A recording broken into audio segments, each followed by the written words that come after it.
Get on the floor! Do it now! The Special Constabulary is the nation's volunteer police force. Do you know the gent? What's your speed? It's made up of over 20,000 members of the public. It's gone down there.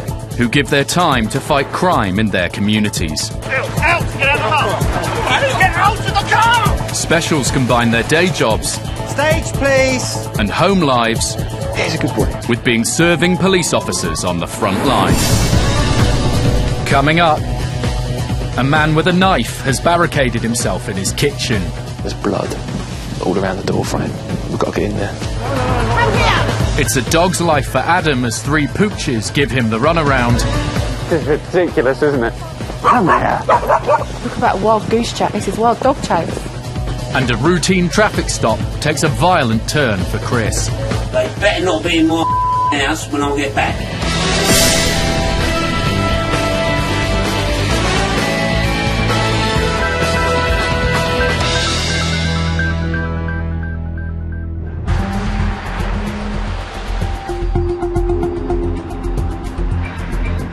It's 10 o'clock at night in Cambridgeshire, and Special Constable James Chatfield is out on patrol on his own.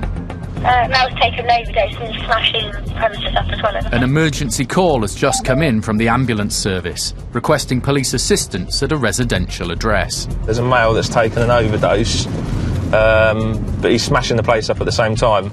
There is another mobile on their way from Huntingdon, but they're currently tied up with something, so we might be first on scene. James is used to working on his own and is well aware of the dangers of going solo into a situation like this. It sounds like it could be a violent situation. The guy's smashing the place up. Turn left on High Street. So, turn left. Not ideal. Not ideal. Well, far from it.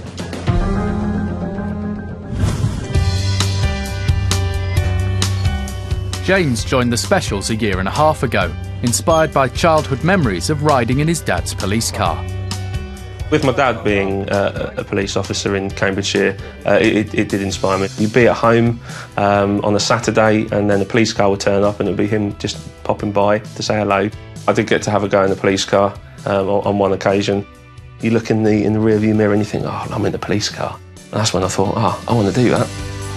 In his day job, James is an estate agent, but he gives up his evenings and weekends to work as a special. I do it for various reasons. I think the main one really is the buzz that you get from helping people. It's very important to be community-minded. If you're not willing to help out the community or put yourself out for it, then it's not going to work at all. Cheers. Having spent 30 years in the police force himself, James's dad, who's now retired, couldn't be prouder of his son. It's what he wants to do, and I fully support him. He enjoys it, he gets an awful lot out of it, and he's still part of the police family. Really, really proud. Tonight, James is heading into a potentially dangerous situation. A man has taken an overdose and is acting violently. The ambulance service has called for police backup, and James believes he might be the first officer on scene. Thoughts were, oh my God, what am I going to do? I've been told he's got a weapon, so I'm thinking I will be his next target. When he arrives, James finds two other police units have also responded. Turned around the corner of the road and I could see a van, one police van and a police car, which was fantastic. The man's mother is also there. She was the one who called the ambulance. And the man himself is in the kitchen. He's barricaded the door with his body and won't let anyone in. But the scene outside the kitchen is truly shocking. I've never seen anything like it. There was the sofas that had all been pushed about, vases smashed, light fittings smashed, the curtains were pulled off, and there was blood stains right around the door frame and on the walls. The ambulance crew need to get to the man urgently to assess his injuries. But the police are worried that if they force their way into the kitchen, the man could become violent. He had access to kitchen knives, cutlery, scissors, there could be bread knives, carving knives, anything. We needed to get to him, first of all, to save him, to stop him causing any further injury to himself. And also, if he did have a weapon, we needed to get that weapon off him and restrain him so he couldn't use it on anyone else. James goes to assist his regular colleagues, who are trying to reason with the man through the door. We've got an ambulance here waiting to see you. If you want to come and speak to them. Can you tell me if you've got an injury at all? The man refuses any offer of help and won't give the police any information about his injuries. But he does confirm that he's taken something. What have you taken? Prescription drugs? I was in with colleagues in the lounge while they were trying to talk to him, just in case he decided to come bursting out. Then I changed and I went out and I spoke to the mother. My role then changed to reassuring her. It'll be all right. It always looks worse than it is. I said that we were doing all we can and we won't be going until we'd got him out. If it meant we were there all night, we'd have been there all night waiting for him. Like I said, we want to help you, so the more... The police try to convince the man to move away from the door. If we push the door in, we don't want to hurt you, so you're going to move. But he suddenly becomes agitated.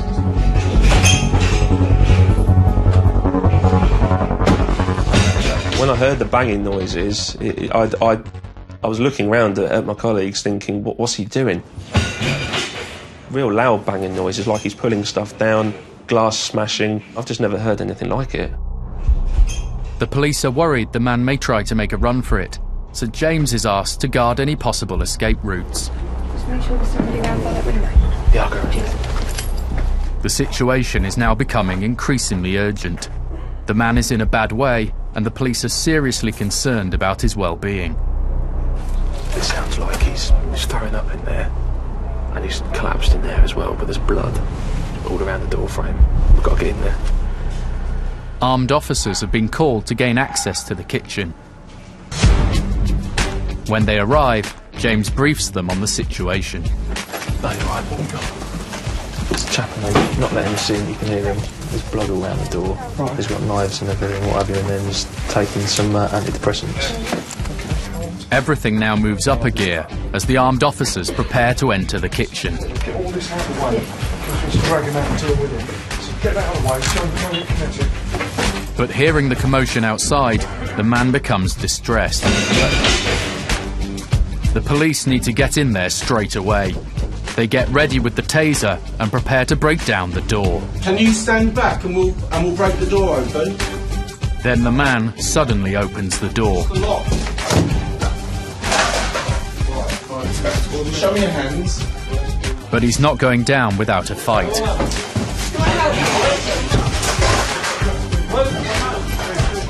He launches himself at one of the officers. Fearing for their safety, the police decide to use the taser. Put your hands behind your back now.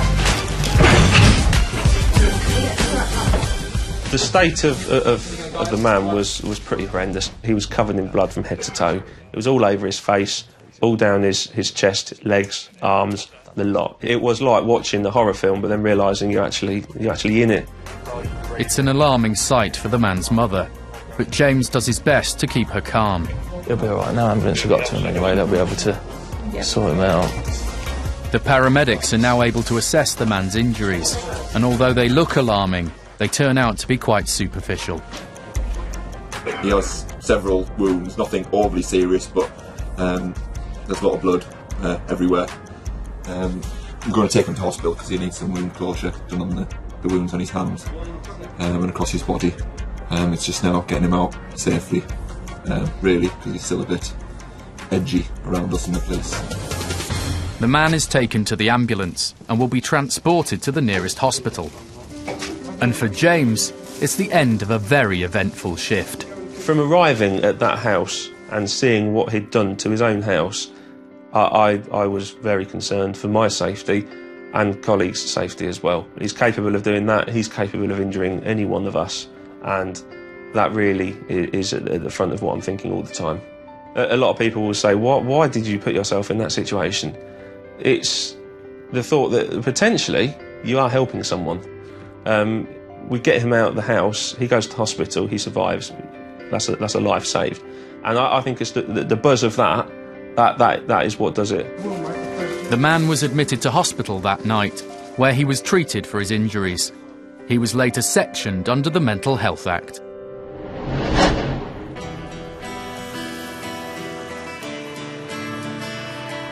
Specials are unpaid volunteers who work alone or alongside the regular police to fight crime in their communities.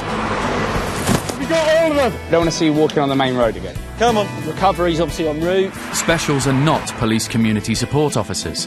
They're fully fledged members of the police force who have the same powers in law as their paid colleagues, including the power of arrest. Stop it! Move over. No, no, no, no! Move out of the way. No. Within many special constabularies, officers can rise through the ranks, from constable all the way to chief specials officer. Ouch, I found a thorn. Let me remind you, you're under arrest and everything you say will be written down. Specials work 16 hours a month or more as volunteers and undertake all kinds of duties, from policing community events to arresting hardened criminals.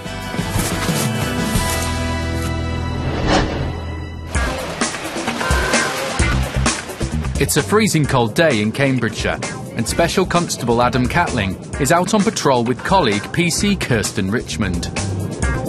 They've just entered the village of Melbourne when they come across 3 dogs running loose in the street. Hello. Hello. Adam and Kirsten need to find out who the dogs belong to, so they check their collars for an address or phone number. But before they can write the number down, the dogs take off. They went into a side street which we thought we'd managed to corner them, but that wasn't the case, and they then decided to run back past us towards quite busy traffic, which then became very much a game of cat and mouse or cop and dog. All yours. No, not in the traffic. In his day job, Adam works for the ambulance service, a job not a million miles away from his work as a special. I'd say working in the police is incredibly similar to working in the ambulance service. The basic interpersonal skills that we use are exactly the same. Working in the 2 jobs that I do brings me quite close to the local community, and you get to know people on first name terms, and the relationship that you build with them is something that I really quite enjoy. But dealing with people is a very different matter to dealing with animals. And today Adam and Kirsten are hot on the heels of 3 particularly slippery characters. They just crossed the road like ducks. I don't know where they come from. No. It's about wild goose chase. This is wild dog chase. On the day itself it was quite snowy and icy, so straight away there was its own hazards with us trying to chase these dogs, and it appeared that at any point where we got near them to the point of being able to get hold of them, they then instantly ran away and just kept that 1 step ahead of us the whole time. Being on 4 feet as opposed to 2, they definitely had the advantage, which was quite humiliating. Did you see a trolley 5-4? Due to the weather conditions, the dogs could be a risk to other road users. Yeah, a dog unit. Adam decides it's time to call for backup. Melbourne, please. We've got 3 dogs just running around in the road. And in the meantime, they decide that in a case like this, 4 wheels are better than 4 feet. There's another main road there. Just seen one go past. Literally where that hedge is. We better get in because they've gone on that main road. The pressure is now on to catch the suspects. They're heading towards the busy A10, where cars are whizzing past at 60 miles an hour. It's no place for a Labrador and 2 Jack Russells. But with gardens and hedges left, right and centre, the village is full of hiding places for crafty canines. And I've got no idea where they've gone from here because they were out of my sight. It's a mystery. Where have they gone? The police decide to appeal to witnesses for any sightings of the suspects. Hiya. I don't suppose you've seen 3 stray dogs walking down here, have you? No? OK, thank you. Don't suppose you've seen 3 dogs running around on their own, have you? Not yet. Ah. Right. Big dog. One's a Labrador. 1 lab and 2 jacks. Oh, all right, they're all right. I'll keep an eye out. So they didn't come this way? No. It's starting to look like the pups have given the police the slip. It's not every day in the job that we end up chasing dogs. Usually we're much more akin to chasing criminals. I think they can certainly be a lot more predictable than dogs, and in some ways much easier to catch. There's a new one on me. But then Adam suddenly spots the suspects up ahead. Ah, here we go. Ah. Grab him, grab him. Grab the dog. The dogs are now just a hair's breadth away. Kirsten and Adam close in. But once again, the mutts are 1 step ahead. Come here. I don't think this is going to happen anytime soon. Put it that way. It's all turning into a bit of a dog's dinner. So Kirsten and Adam decide to lie low until the dog handler arrives. They meet him in a nearby field, and all three head off in search of the pooches. But it's now 20 minutes since they were last sighted, and there's no sign of them in the streets or in the neighbouring fields. So they decide to call off the search. Brilliant. Cheers for your help, thanks for that. See you later. Thank you for that. If there's any other calls or we come across them while we're out on patrol, just gonna leave it how it is. Famous last words. Minutes after calling our search off for these dogs, we have now another sighting. Our dog unit has just seen them come around the corner. So we're heading off now to see if we can catch them again. And this time, they're in luck. Got one. Fantastic. Hey! We saw that he had the larger of the three on a lead, and there's a tremendous sense of relief that, with the other two staying nearby, that the chase was finally over and that we'd got them safe and away from any traffic. A bowl of dog biscuits later, and three very grubby pooches are securely fastened on their leads. All that remains now is to make contact with the owner. Come down and join us to get them, because otherwise we're going to have to get them taken to the vets or get them into kennels or something, which will obviously cost. Come on then.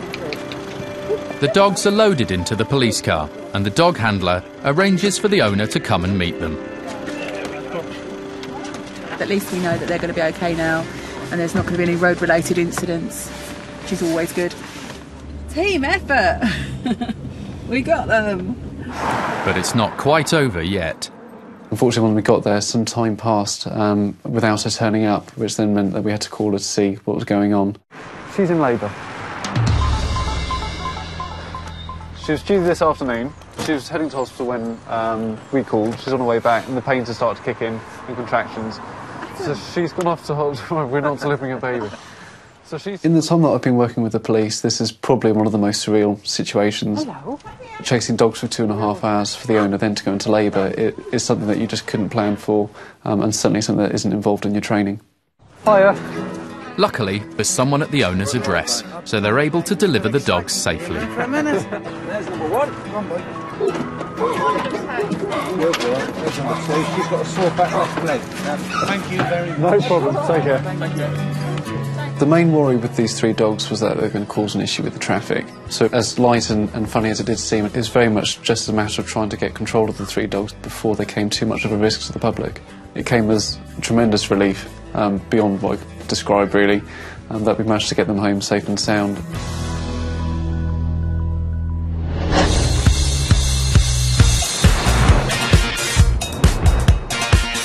It's 11 p.m, pub closing time, and Special Constable Chris Hallett is out with PC Colin Johnson on a drink driving patrol. When was the last time you had a drink? You can just blow in there until I say you to stop. You had a drink tonight? No. You haven't? No? OK. When he's not volunteering, Chris helps manage 2 police training centres. My day job is basically managing sites, working alongside other police officers, police staff, dealing with contractors. Oh, OK. When you starting that? Dealing with security problems. When I walked in, the alarm wasn't set. Basically making sure that everything's working properly. You've got to be able to sort of think on your feet, stay organised, yeah, and being able to deal with people. Someone's always got a problem, so yeah, it's nice to fix that problem.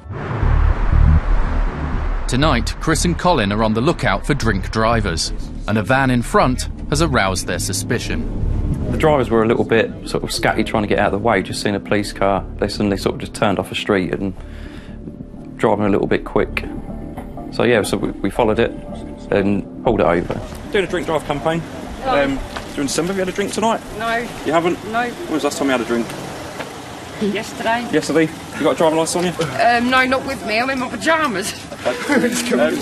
She had this one-piece sort of suit on, what they call onesies. Personally, I try not to judge a book by its cover. Yeah. While you're out at 11:30, 12 o'clock at night, in your onesie, Your dad does it? driving a van. The police have pulled the driver over on suspicion of drink driving, but it quickly becomes apparent that there's much more to this case than meets the eye. This vehicle, have you got any insurance to drive this vehicle? I don't know. I think so. Will that be a no then? The woman doesn't have valid insurance and is breaking the law by driving the van. The van is owned by the male passenger's father. He claims his parents let him and his girlfriend borrow the van to go to the shop. I don't believe for 1 minute your dad is going to allow her to drive this vehicle knowing that she's got no insurance. I want you to be honest with me. Yeah, no, I am being honest with you. He just said just take it, yeah. Right. And did you hear him say that yourself? No, my mum said we could take it. So, but it's not your mum's car, is it? Well, it's my mum and dad, isn't it? You can come round and speak to my mum if you want. Well, just to let you know, I'm going to be seizing the vehicle under Section 165 of the Road Traffic Act for being driven with no insurance. There's no one here that can drive it with relevant insurance, okay? I've got reason to believe that that vehicle is going to be driven away from here. Okay, it's likely. Well, to be we'll leave. You can take the keys because I'm not being funny. Well, I'll have to empty it all out then, won't I? Right. It's not down to me, but yeah, I'll have to empty it all out. The officers are seizing his dad's van. His father is a builder, and his tools are in the back. Mind you, if it's being seized, it'd be safe, wouldn't it? It'll be put into a secure compound. Well, the male passenger seemed a bit scared actually that we were taking it. He took his dad's tools out of the back and made sort of every effort to secure the vehicle. Does your dad need it for work Monday morning? Or tomorrow. Oh, he needs it tomorrow morning? Yeah. Right, okay. The mother of the female driver arrives, and she's not pleased about her daughter's choice of evening wear. Sorry, what's been going on? I've been to Tesco's. Look at the state of you. I'm in my pyjamas. You only just got out of bed. Just got out of bed to go and get something to eat. Hi, it's You would have thought I'd murdered P.C. Johnson from March. Shut up. Right, I'm sorry, can I leave this with you? Yeah, you can do, yeah. Yeah, because I'm actually going out. P.C. Johnson runs some checks on the female driver, and it's more bad news. But you've got 6 points on your licence at the moment, haven't you? Yeah. Okay, that means Now I've got about 10. That means I can't give you a ticket here, because obviously if I give you a ticket here, that means your licence is gone. Alright, so I'm going to have to report you for court. Okay, so you've been reported for the question of prosecution for driving a motor vehicle on the road. Are you nicking me? No, you're not being nicked. Just for God's sake, just hurry up. People are the need your help, and you're having to go at me for driving to the shop to get some cream you're soda. Right, but at the moment I'm dealing with you, who's driving around on the road without no insurance. Oh, wow. Okay, what happens if you knock someone over and kill someone? Dealt with. I was only going to the shop and back. What about if that's someone else and knocks one of your kiddies over? Will you? She's already got 6 points and is now due another 3, but complains this is all a waste of police time. Police are there to deal with situations like that, aren't they? If you had the right documents, you were insured and you should, drive in the vehicle, then, yeah, we could be dealing with something else. Have you done anything to drink tonight? No, I don't drink. Okay. Ready? Blowing then to stop. Chris breathalyses the woman to make sure she hasn't been drinking alcohol. The test comes back clear. But P.C. Johnson has just made another damning discovery. More bad news for you. Your licence is no longer valid at this time. Oh. Okay, so you're also being reported for driving otherwise in accordance with a licence. Okay? Oh, great. Anything else you want to do before Christmas? So you're going to be reported for both those offences. It will mean a court. It will mean a court appearance. I don't really care, to be honest. Right. I don't want to drive anymore anyway. But I'm not well. I'm in my bloody pyjamas. Female driver had no insurance and no driving licence, basically. So to me, that's someone that doesn't really take any care. The car is towed away, and the woman and her boyfriend make their way home in a taxi with his dad's tools. Case closed, or so they think.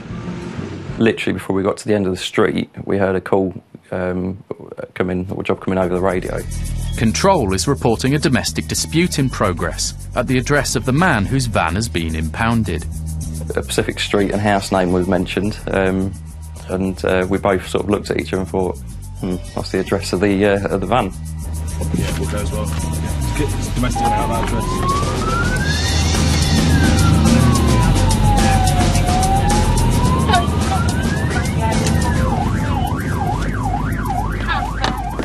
As we arrived, there was the young man that had been in the van at the time of when we seized it, was out in the front garden. What's going on? Before you go Just going.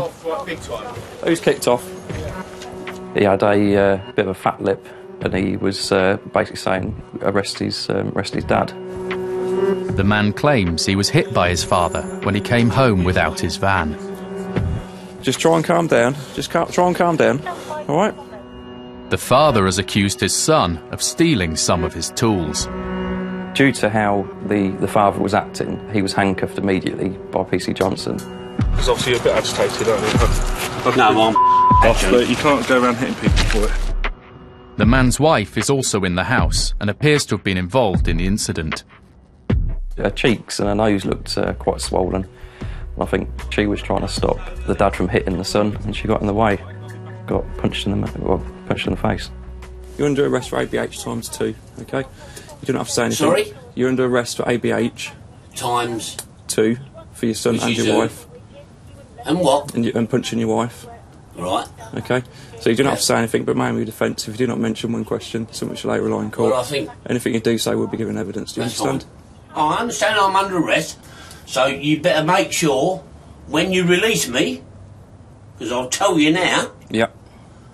they better not be in my house when I get back. Why is that? I'll burn it. That's why. Okay. So lock me up, do what you're going to do. Right. Can I just remind you that you are under arrest? Yes, and I that know anything I'm under you arrest. do say You're right. will be written So down that and used scabby against you. little Right, I'm not going to discuss it now. Rip me off. You're nicking me. You need to calm down. We'll deal with this No, I when don't we think- get down no, to I don't custody. think I need to calm down, actually. Yes, So you do. Would you be like that if your son ripped you off? Right, we're going to deal with it in custody, right, sir? It started with a routine traffic stop and ended up with a chap being arrested for assaulting his wife and his son. People make choices in life. You know, you've got to take the consequence, haven't you? Just goes to show that small little things, like from a minor traffic offence, escalates into something like this. Yeah, if the girl had insurance, none of this would have happened. The man was taken into custody and charged with 2 counts of common assault. The case went to court but was later dropped. The female driver was summoned to court for driving without a licence or insurance. She pleaded guilty, received 6 points on her licence and was ordered to pay a £180 fine and £90 costs.